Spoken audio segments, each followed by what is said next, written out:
You have a firm to run, a team to manage, and a mountain of data to protect. You likely have an IT provider who keeps your computers running. But do you have a qualified individual ensuring you stay on the right side of the law? Welcome to The Qualified Individual, the 10-minute briefing for smart accounting firms. I'm your host, and I'm here to help you bridge the gap between standard IT and total FTC compliance.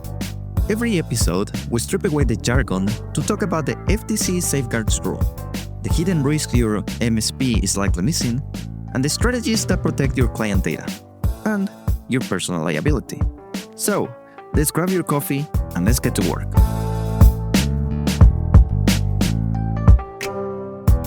I want to start with a number that should concern you if you have cyber insurance. 40% of cyber insurance claims are denied or reduced. That's not a guess.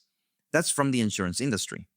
When claims adjusters look at reported losses, they find that 40% of them don't meet the policy terms, or the policyholder made misrepresentations on the application, or there's an exclusion that applies, or the loss doesn't fit the covered scenario. Think about what that means. You buy cyber insurance, you pay premiums for 3 years. You have a breach, you file a claim. There's a 40% chance you get nothing or a small percentage of your claimed loss. That's not acceptable risk, and I want to walk you through why claims get denied and how you avoid being in that 40%. The most common reason for claim denial is control failures. You claim to have controls that you don't actually have. The underwriting questionnaire you fill out when you buy cyber insurance is a legal document. It's not a form you fill out casually. It asks you specific questions, and your answers are material to the underwriter's decision to write the policy. It asks things like, do you use multi-factor authentication for remote access? Are all systems regularly patched with security updates? Do you conduct annual security assessments? Do you have a written security policy? Is there a person responsible for overseeing security?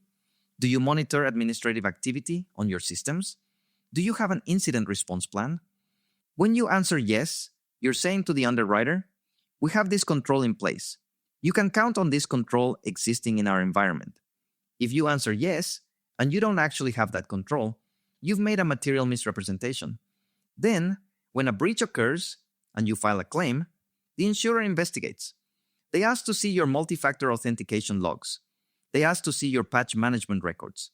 They ask to see your incident response plan.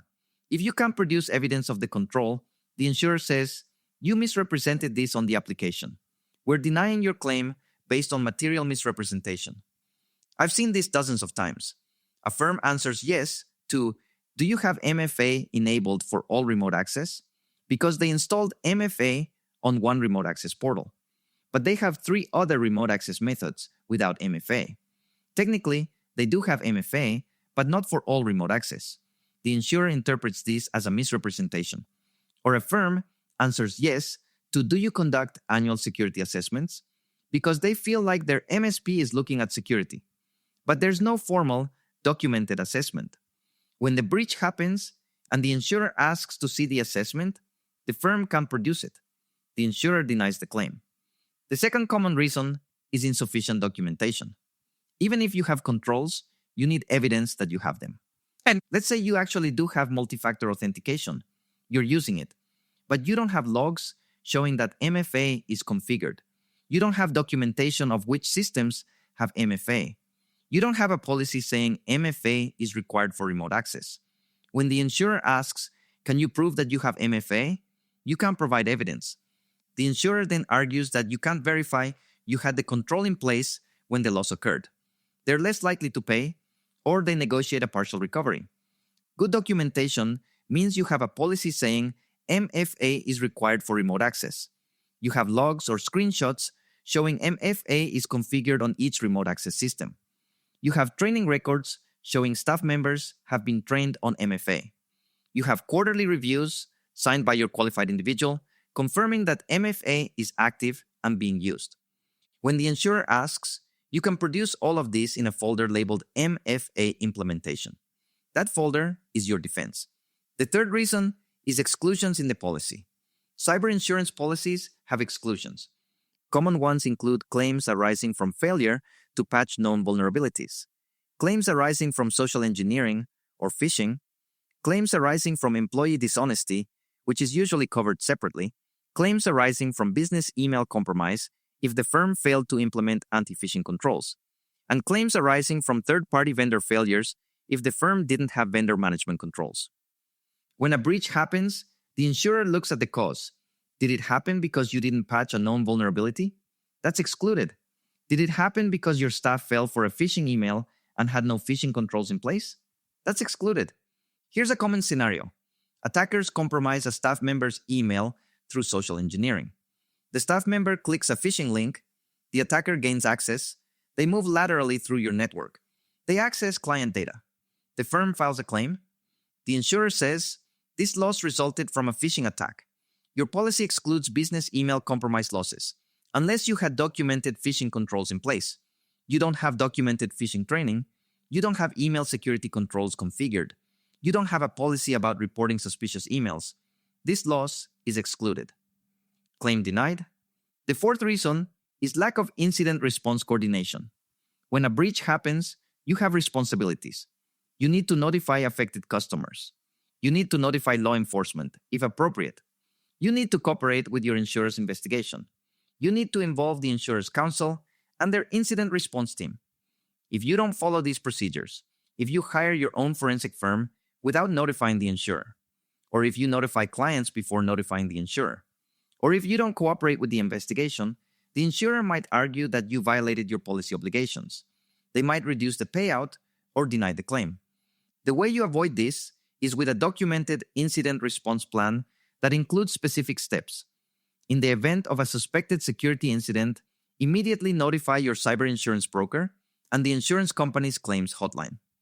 Do not retain outside counsel or investigators without consulting with the insurer. Do not issue public statements about the incident without consulting with the insurer's counsel. Do not notify affected individuals until the insurer's counsel has reviewed the notification language. When you have this documented and you follow it during an incident, the insurer has no grounds to argue that you violated your obligations. The fifth reason is misrepresentation of firm operations. Sometimes the denial is more subtle. You answered questions on the application in a way that didn't reflect reality.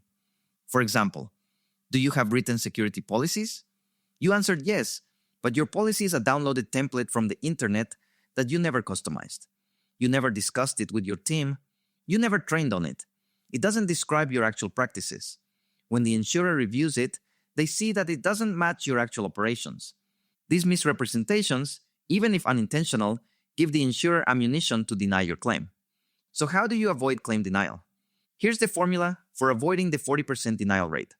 First, answer the underwriting questionnaire accurately. Don't oversell what you have. If you don't have MFA on all systems, don't say you do. If you don't have a formal incident response plan, don't say you do. Be honest about your current state. Second, for any control you claim to have, implement it or upgrade it before the policy begins. If the questionnaire asks about phishing training and you don't have it, implement it before you submit the application. If it asks about incident response procedures and you don't have them, document them before you apply. That's it for today's episode. If what we talked about resonated with you, I'd encourage you to take the next step. Head over to safeguardgrc.com. That's safeguardgrc.com.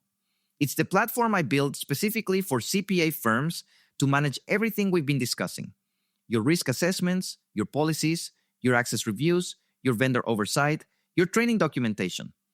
All in one place, mapped directly to the FTC Safeguards Rule and IRS Publication 4557. You don't need to figure this out alone, and you don't need to build it from scratch. Safeguard GRC walks you through it, module by module, so you can get your governance program up and running without becoming a security expert. Whether you're just getting started or you're preparing for your next insurance renewal, it gives you the structure and the documentation to do it right. While you're there, check out the book, The Governance Gap, for the full picture of how CPA firms are meeting these requirements without overhauling their operations. And if you found this episode helpful, share it with a colleague.